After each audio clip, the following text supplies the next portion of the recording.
Hey everyone!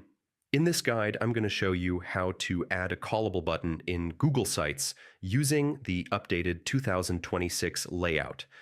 This is one of the easiest ways to let visitors call you with a single tap, and it works great for business pages, service websites, or anyone who wants quick contact options. So first, open your site and go to the Insert tab on the right. Click the button option. A little pop-up appears where you can name the button. Use something short like call now or tap to call. Short labels look cleaner and attract more clicks. Now in the link box, type tell followed by your phone number. No spaces, no symbols, nothing extra, just the digits.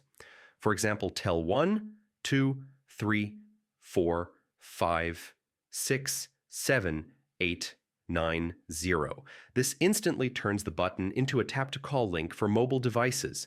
Click insert and place the button anywhere you want. Center it, put it inside a layout block, or stretch it so it spans the whole row.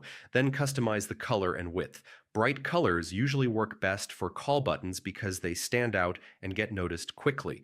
If you want, you can add a small phone icon or a line of text like tap to call us. It makes the button feel more professional and clearer for visitors. Before publishing, click Preview and switch to Mobile View. Tap the button and your phone should open the dialer automatically with the number already typed in. If that works, your callable button is set up perfectly. Then just click Publish to push it live. And that's it. That's how you add a callable button in Google Sites for 2026.